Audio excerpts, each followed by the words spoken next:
Bonjour, Monsieur Trapanier. Ça fait plaisir de vous rencontrer aujourd'hui. Bonjour, Madame Sean. Ça fait plaisir aussi de vous rencontrer. OK. 大家好。 Tatiara. Moi, Sylvain Trépanier, je suis gestionnaire à l'Industrie de l'Alliance. J'ai quand même une équipe d'environ 75 personnes qui travaillent avec moi.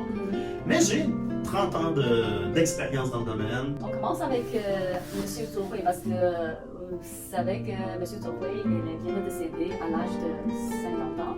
Mais évidemment, M. Zouhui, je ne le connaissais pas personnellement puisque je suis ici au Canada, mais j'ai eu la chance de lire quelques articles. C'est un grand financier qui a très bien réussi en Chine, exactement. Alors, comme vous dites, j'ai 52 ans. Voir qu'une telle personnalité qui a ramassé un tel patrimoine familial et qui est un modèle dans votre société asiatique décède à l'âge d'à peine 50 ans, c'est vraiment dommage. Je sais pourquoi j'ai repensé l'année passée, c'est quoi la valeur de notre vie. Alors, j'ai vraiment doute. Qu'est-ce que j'ai choisi avant peut-être de réfléchir encore. Quand dans le domaine de la chance, qu'est-ce que vous pensez sur ce sujet-là? C'est drôle, voyez-vous, on voit trop de gens qui achètent des produits financiers comme ils achèteraient une voiture, comme ils achèteraient un meuble, sans avoir l'expertise d'un conseiller financier. Parce qu'il n'y a pas de tradition comme ça en Chine. Écoutez, nous, on a des logiciels de planification financière. Ce qu'il faut vraiment comprendre, c'est quoi les objectifs de notre client, c'est quoi ses buts, c'est quoi ses besoins, c'est quoi ses priorités. Et là, on mélange tout ça ensemble, puis il faut faire des bonnes recommandations. Okay. Madame Chan, il faut comprendre une chose. Une assurance maladie grave, une assurance vie, principalement, le premier objectif, c'est le maintien du niveau de vie de la famille et des gens. Est-ce que vous connaissez le concept du maintien du niveau de vie en assurance? Oui, c'est vrai. Par exemple, si j'ai gagné 200 000 par année, alors dans 20 ans, j'ai gagné 4 millions. Alors, Oui. il faut savoir comment on fonctionne pour remplacer cette avenue.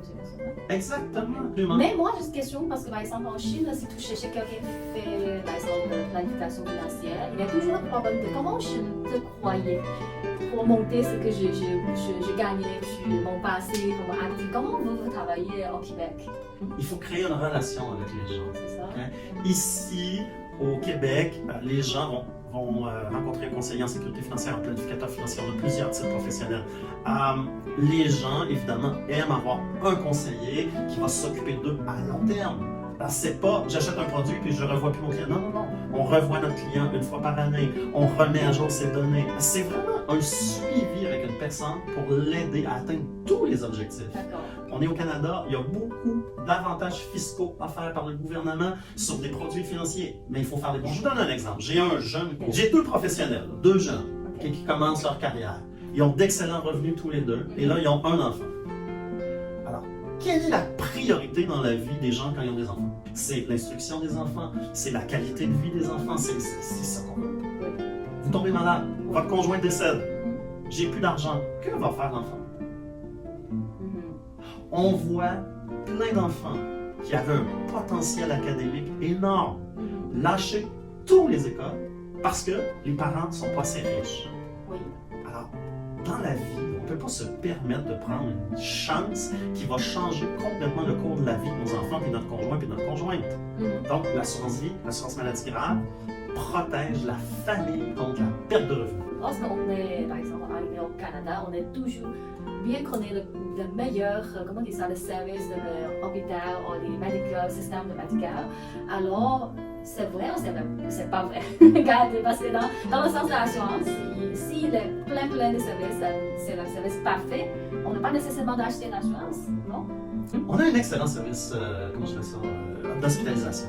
C'est vrai qu'une fois que tu es pris en charge, le système médical au Canada, il est excellent. Par contre, il y a quand même un système à deux vitesses. Il y a énormément de cliniques privées. Alors, tu es en attente d'une opération.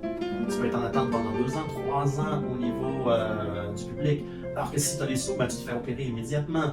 Alors, il y a quand même si notre système de santé est excellent, il y a des gros avantages à avoir des protections d'assurance maladie grave.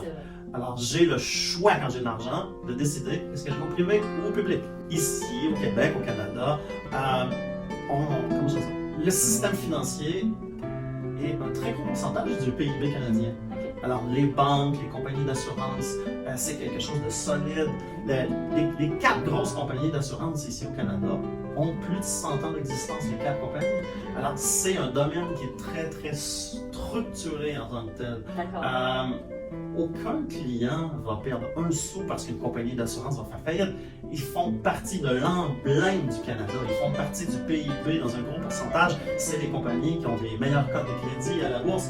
Donc, c'est rassurant d'investir dans les compagnies d'assurance et les banques ici au Canada. Comment tu as commencé votre parcours comme conseiller en sécurité financière? Ben, je vais vous dire, ça a commencé tout petit. Ok. Tout petit. À l'âge de quel âge?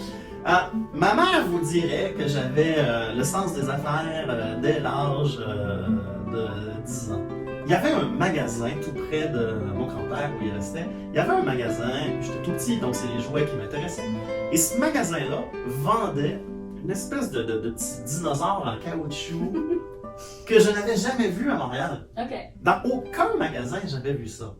Alors, à l'âge de 10 ans, et là j'en ai 52, imaginez-vous que le coût de la vie était complètement autre chose. À l'âge de 10 ans, je vais voir ma mère et je dis « Maman, je veux 20 $. Et c'était beaucoup d'argent dans le temps. Oui, c'est vrai. Fait que ma mère me dit « Qu'est-ce que tu veux faire avec 20 $? Et je lui ai dit « Fais-moi confiance, maman, j'ai pas besoin de 20 $. Elle me l'a donné. Les petits bébites en caoutchouc, dans ces années-là, coûtaient 10 sous. J'en ai acheté pour 20 $. Alors? Rendu à Montréal, j'ai vendu 25 sous à tous mes amis. Wow! Ok. Absolument. Alors, ma mère a toujours dit, tu vas finir financier. C'est vrai, c'est vrai. Mais, face à part, mon père est décédé, j'étais très jeune. Donc, j'ai vu ce qu'elle était. Ma mère a travaillé très, très fort pour nous donner une bonne éducation. Et j'ai vite compris qu'est-ce que c'était une perte de revenus en tant que tel. Alors, le fait que mon père est décédé, ben, tu dis, son salaire ne rentrait plus dans la maison. Alors, ce concept-là d'assurance, rapidement, je l'ai compris. J'ai eu la chance, étant le plus jeune chez moi, d'avoir ma grande sœur qui avait commencé à travailler comme conseiller en sécurité financière dans une compagnie d'assurance. Alors, je la regardais, puis elle avait une belle carrière, elle aimait son travail, elle faisait des bons revenus. Et moi, j'étais encore étudiant secondaire, cégep, puisqu'elle est la plus vieille et moi, je suis le plus jeune. Donc, j'avais une belle image de ce qu'était la carrière en tant que telle. Alors, bon, j'ai fini mon parcours universitaire et quand j'ai fini l'université, j'ai dit à ma sœur, y a-tu un job pour moi dans ta compagnie? Et j'ai commencé comme ça. Ah, c'est ça? Ouais. C'est pas vraiment compliqué, hein? Non, rien de compliqué. Est-ce que vous avez beaucoup de clientèle asiatique? Absolument. J'ai 75 personnes environ qui travaillent avec moi au quotidien, jour après jour. Et j'ai une équipe d'environ 20 conseillers en sécurité financière asiatiques. Okay. J'ai une directrice des ventes qui est asiatique aussi.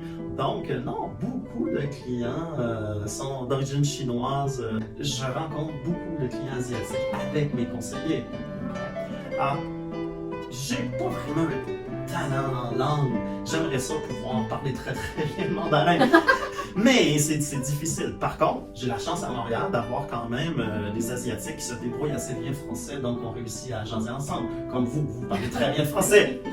Évidemment, par moment, c'est mes conseillers qui me traduisent, qui font la traduction quand je jase avec les clients. Mais ils sont patients, les gens.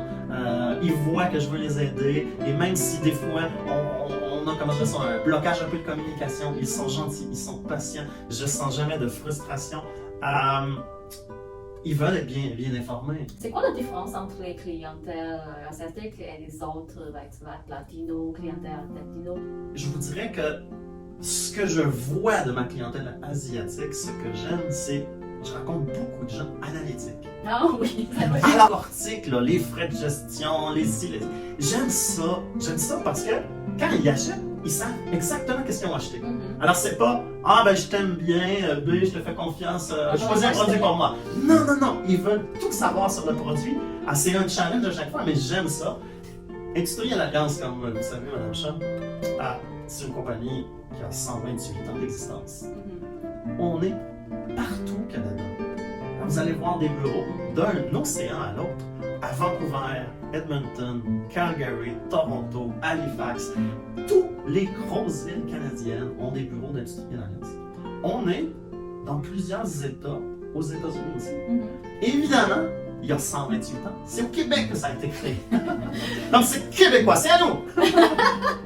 Ça fait plaisir de vous rencontrer aujourd'hui. Merci pour votre temps et votre passion. Je vous remercie de m'avoir interviewé. Je pense que ça me permet d'avoir une visibilité dans votre communauté asiatique ici à Montréal.